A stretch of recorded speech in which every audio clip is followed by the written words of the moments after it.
مثال کے طور پہ اب یہ جو فرمایا کہ وَإِطْعَامُ الطَّعَامِ، وَإِطْعَامُ الطَّعَامِ، یعنی اب دین کا ایک حصہ تو ہو گیا طیب الکلام، دوسرا اطعام الطعام، یعنی اگر صرف جو ہے خوش اخلاقی ہے تو آدھا دین ہوا نا، اور آدھا دین کا کمال، یہ آدھے دین کا، اور آدھے دین کا کمال کیا ہے؟ وَإِطْعَامُ الطَّعَامِ، لوگوں کو کھانا کھلانا۔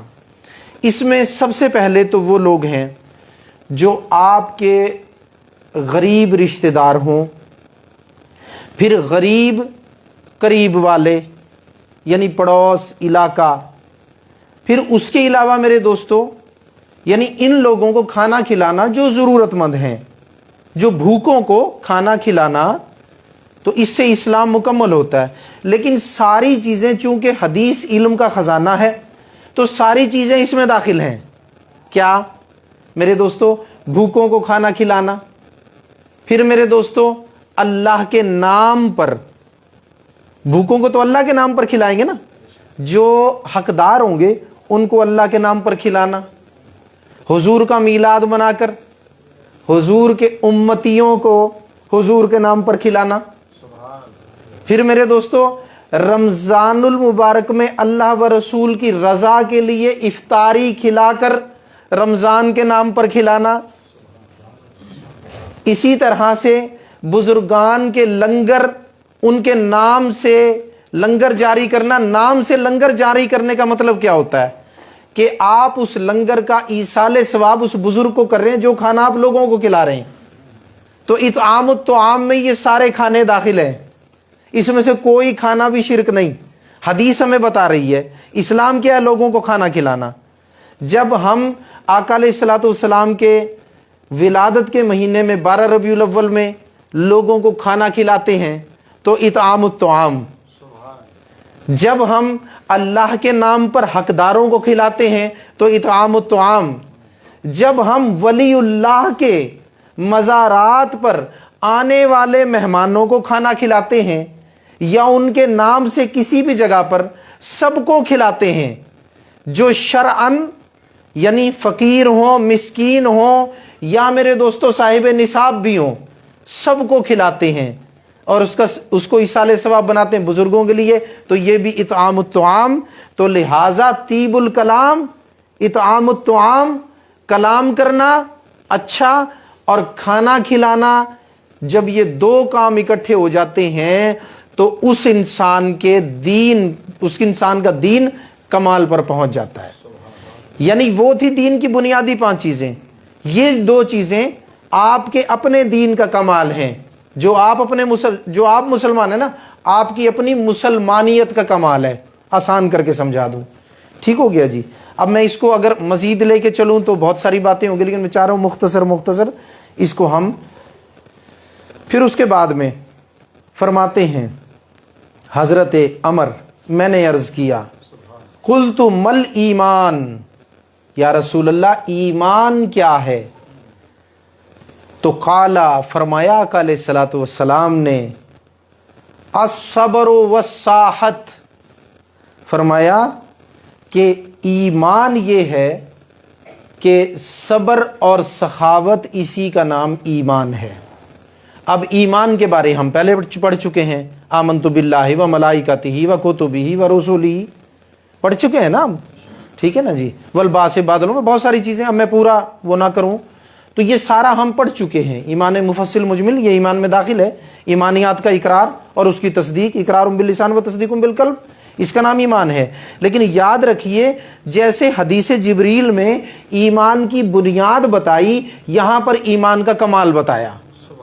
یہاں پر آقا علیہ الصلوۃ والسلام نے ایمان کے کمال کا علم اپنی امت کو عطا فرمایا۔ کیا؟ قال الصبر والساحت، کہ کیا ہے؟ ایمان۔ فرمایا صبر اور سخاوت یہ ایمان کا کمال ہے، ٹھیک ہے نا؟ آپ اچھی طرح اس کو سمجھ لیں۔ بعض ایسا ہوتا ہے کہ احادیث میں، ایک حدیث میں اسی ضمن میں کچھ اور فرمایا جاتا ہے، دوسری حدیث میں کچھ اور فرمایا جاتا ہے، تو اس موقع پر ہم محدثین سے رجوع کریں گے شارحین حدیث سے رجوع کریں گے کہ آپ اس کی شرح فرمائیے یہ کیا ہے، تو اس کی شرح یہی ہے، وہ ایمان کی بنیاد تھی، یہ ایمان کا کمال ہے، صبر اور سخاوت۔ اب یہاں پہ سوال پیدا ہوتا ہے کہ ایمان اور صبر اور سخاوت، ان کا باہمی تعلق آپس میں کیا ہے؟ تو وہ تعلق سن لیں، یعنی صبر وہ کرے گا اور یاد رکھیں سخاوت وہ کرے گا، اپنا پیسہ، اپنا مال، اپنی چیزیں خیرات کرنا یا لوگوں پر خرچ کرنا، ضرورت مندوں پر خرچ کرنا، یہ وہ کرے گا جو اللہ پر ایمان رکھتا ہوگا۔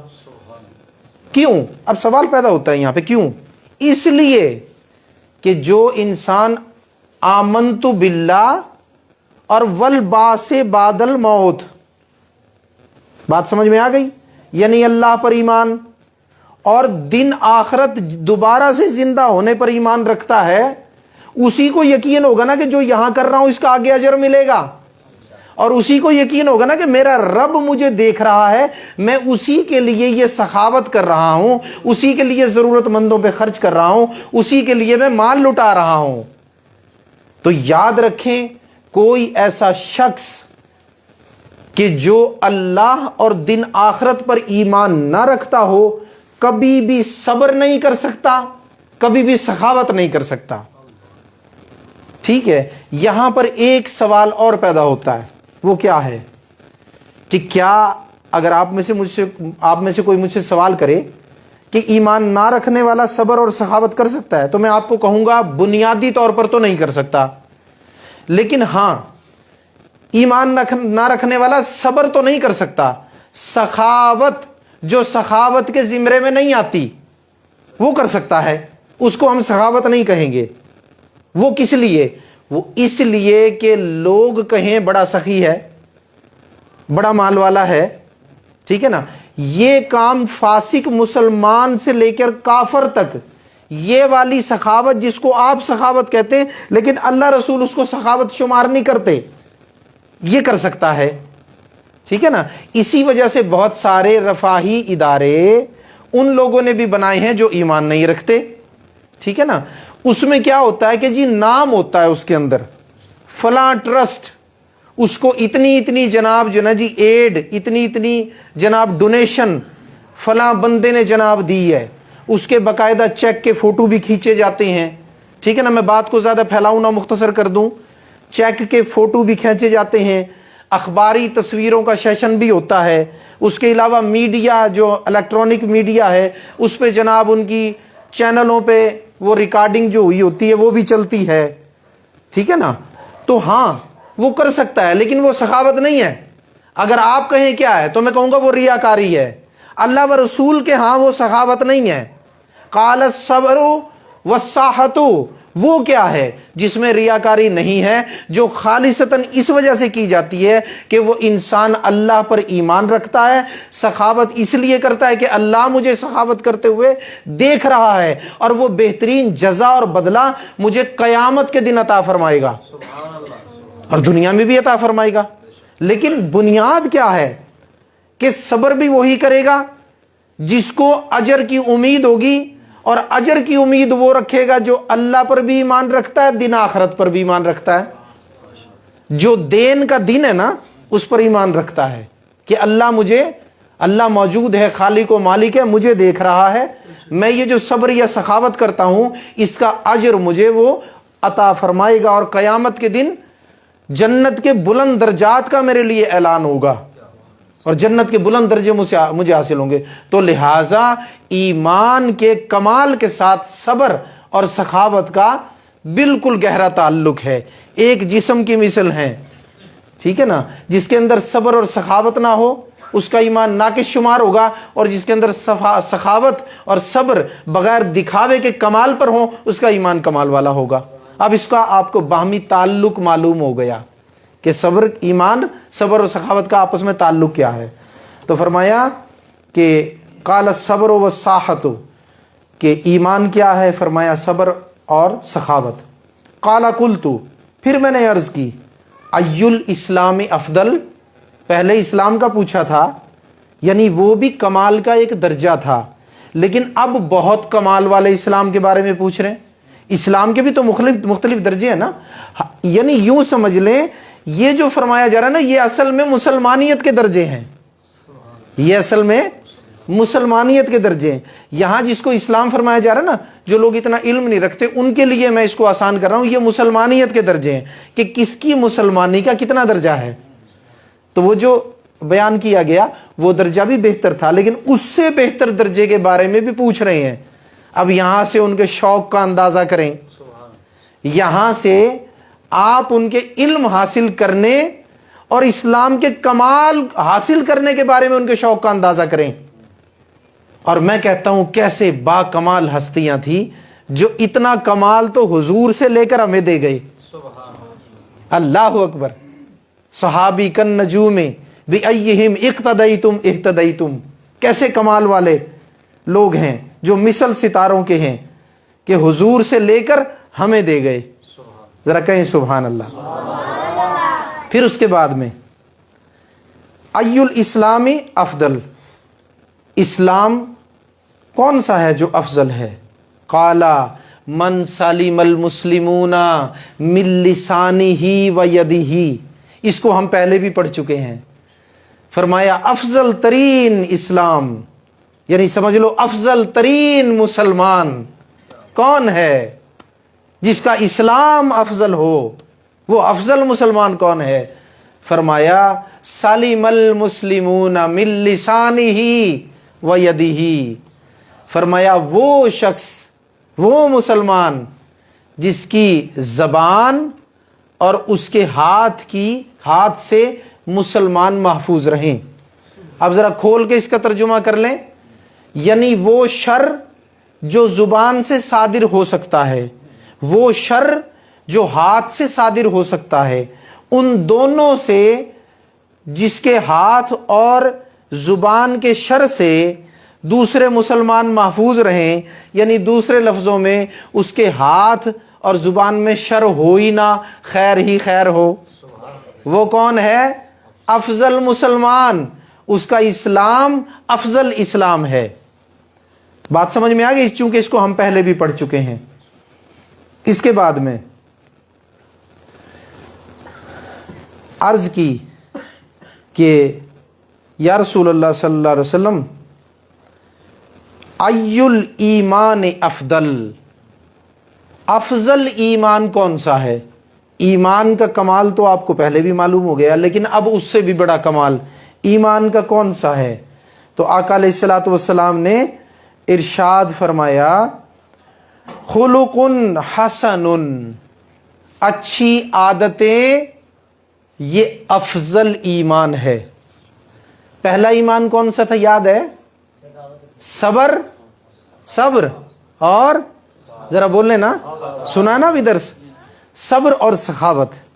اچھا اب اگر اس کو یہاں پہ آپ منطبق کریں، تھوڑا سا اس طرف لے آئیں، تو اب ایک رخ اور بنے گا ہمارے پاس۔ وہ کیا کہ صبر اور سخاوت یہ دو بہترین عادتیں ہیں، دو اچھی عادتیں ہیں، دو حسن عادتیں ہیں۔ حسن اچھی عادتیں، عربی میں ان کو حسن دو اچھی عادتیں ہیں۔ اب دو اچھی عادتیں ہونا یہ ایمان کے کمال کا ایک درجہ ہے، لیکن ایمان کے کمال کا اس سے بھی اعلیٰ درجہ کیا ہے؟